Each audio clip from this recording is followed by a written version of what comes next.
एक दो रात सब ठीक ठाक रहा। मुझे प्लेटफॉर्म पर कुछ भी अजीब भूतिया महसूस नहीं हुआ, तो मुझे लगा कि शायद वो सब मेरा वहम होगा और मैं उसे भूल गया। लेकिन एक रात जब मैं प्लेटफॉर्म की बेंच पर झपकी ले रहा था, उस दिन भी स्टेशन पर कोई पैसेंजर नहीं था, पार्किंग भी खाली पड़ी हुई थी।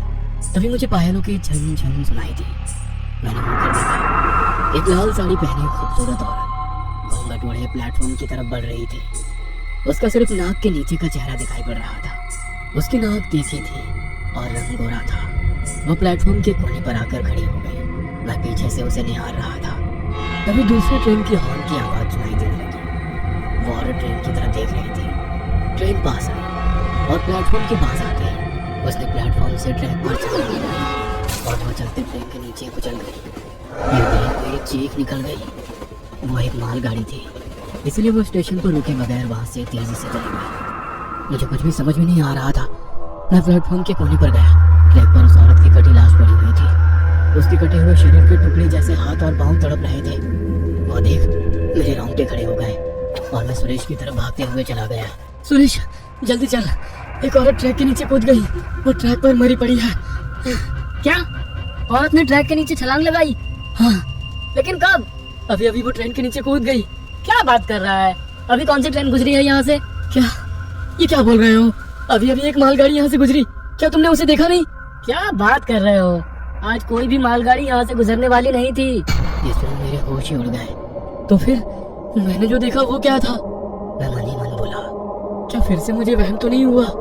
मैंने अपने आप से पूछा और फिर भागते हुए ट्रैक के पास पहुंचा। लेकिन इस बार भी मुझे ट्रैक पर कोई लाश दिखाई नहीं पड़ी। मुझे कुछ भी समझ में नहीं आ रहा था कि मेरे साथ क्या हो रहा है। मैं सोचने लगा कि कहीं मैं पागल तो नहीं हो रहा। लेकिन फिर मेरे मन में एक बात आई, कहीं स्टेशन भूतिया तो नहीं। और फिर मेरे दिमाग में कुछ बातें आने लगी। मैं सुरेश की तरफ गया। सुरेश सच बताओ, कहीं ये स्टेशन भूतिया तो नहीं? ये क्या बोल रहे हो? तुम सिर्फ इतना बताओ कि कहीं यहाँ कोई औरत ट्रेन के नीचे कूदकर मर तो नहीं गई थी ना? मैंने कहा।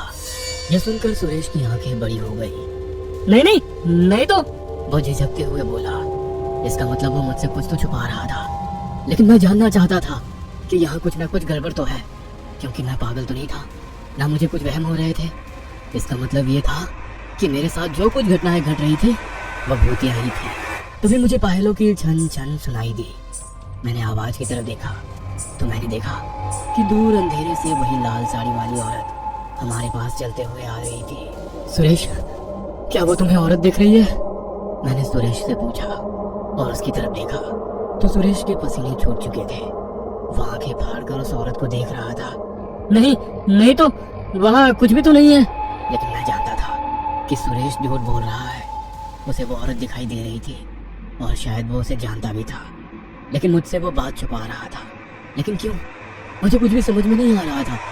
वो औरत हमसे कुछ ही दूरी पर थी। तभी उसने अपना पल्ला उठाया और उसका चेहरा देखकर मेरे पैरों तले जमीन खिसक गई, क्योंकि उस औरत के नाक के ऊपर का पूरा चेहरा और सर कुचला हुआ था। उसकी आंखें, उसका चेहरा, उसका दिमाग और बाल सब एक दूसरे में उलझे हुए थे।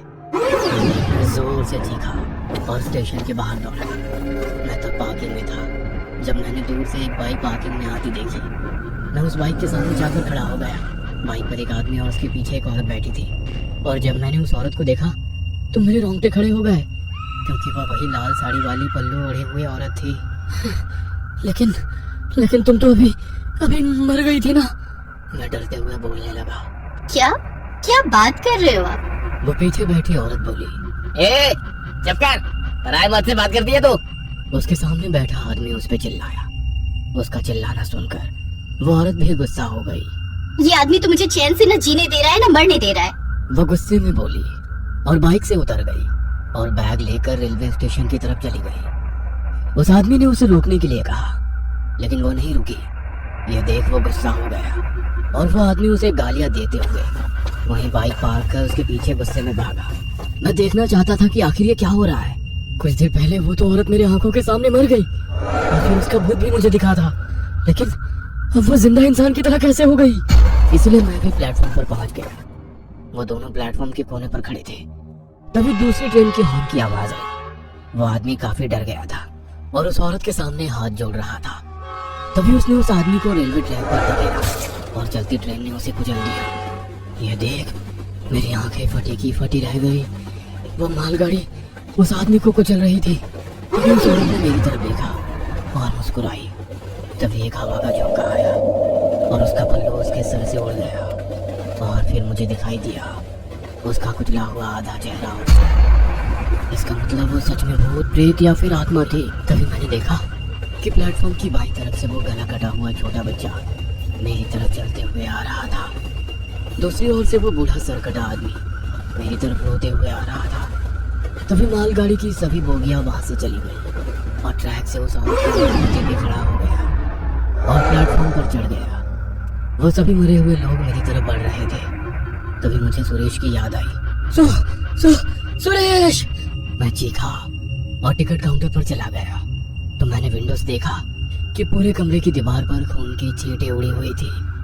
मैंने कुर्सी देखी तो कुर्सी पर सुरेश की सरकटी लाश पड़ी थी। इसका मतलब उस आत्मा ने उसे भी मार डाला था। शायद तभी जब मैं रेलवे स्टेशन से पार्किंग की तरफ भागा था वो लोग मेरी तरफ बढ़ रहे थे, इसलिए मैं रेलवे स्टेशन से भागा और रास्ते से भागने लगा। तभी मुझे टांगे की आवाज आने लगी। मैंने पीछे देखा तो एक सफेद घोड़े वाला टांगा मेरी तरफ ही आ रहा था। मैंने टांगे को रोकने के लिए हाथ किया और जब वो टांगा मेरे पास आया मुझे दिखाई दिया कि उसमें एक आदमी बैठा था जिसके धड़ पर केवल खोपड़ी थी, बिना चमड़ी वाली खोपड़ी। उसके हाथ में एक मैशेटी था। वह देख मेरी सांसें तेज हो गई। वो टांगे वाला भी एक भूत था।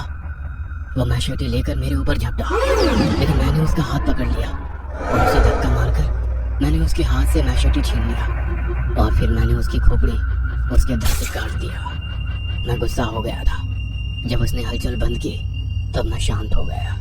तभी मेरी नजर टांगे में रखी एक बैग पर गई। मैंने उस बैग को उठाया और उसमें उस टांगे वाले की खोपड़ी और मैशेटी डाला, क्योंकि मैं सब लोगों को दिखाना चाहता था कि सच में मैंने भूत देखे थे। क्योंकि मुझे पता था कि बिना सबूत के सभी लोग मुझे पागल कहेंगे, लेकिन मैं पागल नहीं हूँ। मैं अपनी जान बचाते हुए वो बैग लेकर रास्ते में भाग रहा था कि तभी मैंने पीछे से बस आती देखी और फिर आप लोगों ने मुझे बचा लिया, वरना वो लाल साड़ी वाली औरत मेरी जान ले लेती। सत्या ने अपनी आप बीती बताई थी। उसकी आप बीती सुनकर ड्राइवर, कंडक्टर और आसपास बैठे 4-5 पैसेंजर डर के मारे सुन्न पड़ गए थे। तभी कंडक्टर की नजर सत्या के पैर के नीचे रखी बैग पर पड़ी। क्या इसी बैग में उस टांगे वाले की भूत की खोपड़ी है? हाँ, क्या आप लोग देखना चाहोगे? वो बैग और खून से भीग चुकी थी।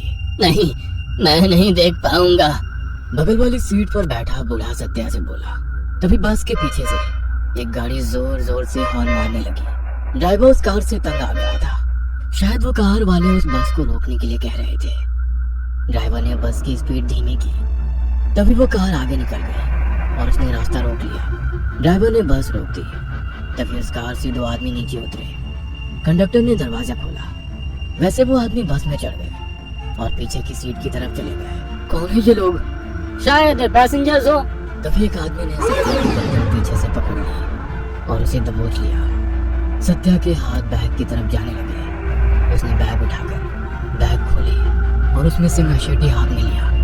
तभी बस में चढ़े दूसरे आदमी ने उसका मैशेटी वाला हाथ पकड़ा और सत्या के हाथों से बैग नीचे गिर गया। बैग नीचे गिरते ही उसमें से एक आदमी का कटा सर नीचे गिर गया। वो कटा सर देख पैसेंजर्स की चीख निकल गई। बस में चढ़े 2 आदमियों ने सत्या को दबोच लिया। उसमें से एक आदमी चिल्लाया, शांत हो जाओ सब लोग, ये आदमी पागल है। कुछ दिन पहले पागल खाने से भागा था और इसने अभी कुछ दूरी पर रास्ते पर एक कार वाले का खून किया है और उसका सर काटकर बैग में रखकर वहां से भाग निकला।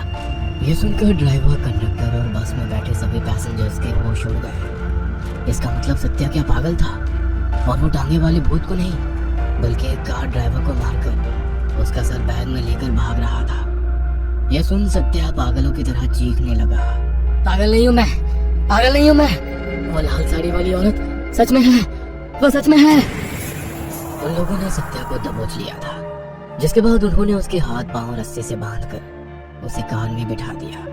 लेकिन ड्राइवर और कंडक्टर को सत्या की पूरी कहानी सुननी थी कि असल में वो पागल कैसे हुआ। जिस रेलवे स्टेशन का किस्सा सुना रहा था उसका आखिर मामला क्या था। उन्होंने उन 2 आदमियों को सत्या के बारे में पूछा। वो लोग पागलों के अस्पतालों में ब्रदर थे। उन्होंने बताना शुरू किया। ये पागल सत्या एक पहाड़ी रेलवे स्टेशन पर वॉचमैन का काम करता था। लोग कहते हैं कि वो स्टेशन भूतिया है। कुछ सालों पहले एक पति और पत्नी उस रेलवे स्टेशन पर आए थे। उन दोनों का स्टेशन पर झगड़ा हुआ और पति ने पत्नी को चलती ट्रेन के नीचे फेंक दिया। वो औरत प्लेटफॉर्म के आगे वाली ट्रैक पर ही ट्रेन के नीचे आकर मर गई। उस दिन गुजर जाने के बाद उसके पति ने अचानक प्लेटफॉर्म से ट्रेन के आगे छलांग लगाई और उसकी भी मौत हो गई। लोग कहते हैं कि उसकी बीवी की आत्मा ने ही उसे खुदकुशी करने के लिए मजबूर किया था। सत्या जब उस स्टेशन पर काम करने आया तो उसे भी उस औरत की आत्मा ट्रेन के सामने छलांग लगाते हुए दिखती थी। उसकी आत्मा उसे भी परेशान करने लगी थी और उसे ट्रेन के नीचे छलांग लगाने के लिए कहती थी। लेकिन एक दिन सत्या गुस्सा हो गया। वो बस उस औरत की आत्मा को खत्म करना चाहता था। एक रात वो कुल्हाड़ी लेकर प्लेटफॉर्म पर आया और उसने पैसेंजर्स पर कुल्हाड़ी से वार करना शुरू कर दिया। बेंच पर लेटे एक बूढ़े आदमी का सर उसने धड़ से अलग कर दिया। एक छोटा बच्चा टंकी के पीछे छुपा हुआ था, उसने उसका भी सर काट कर अलग कर दिया। यहाँ तक कि उसने अपने ही दोस्त जो कि टिकट काउंटर विंडो पर बैठता था उसको भी काट कर मार डाला। यह सुन सत्या कार से चिल्लाने लगा, मैंने सुरेश को नहीं मारा, मैंने उसे नहीं मारा, उसे उस औरत की आत्मा ने मार डाला। उसके बाद पुलिस ने सत्या को पकड़ लिया। तब उसने बताया कि हर आदमी में उसे वो औरत दिखाई दे रही थी, इसलिए वो हर किसी पर कुल्हाड़ी से वार कर उसे मारने की कोशिश कर रहा था। अदालत ने उसे पागल करार दिया। तब से वो पागलों के अस्पताल में ही था। अभी कुछ 4-5 दिन पहले वो वहां से भागा था। सत्या के बारे में सुनकर ड्राइवर और कंडक्टर का घसा सूख गया था, क्योंकि वो भी सत्या से बचे थे। भगवान का आशीर्वाद था, इसलिए सत्या को ड्राइवर और कंडक्टर में वो औरत नहीं दिखाई दी और वो दोनों जिंदा बच गए। सत्या अभी भी पागलों के अस्पताल में भर्ती है और उसे आज भी उस लाल साड़ी वाली औरत की आत्मा दिखाई देती है।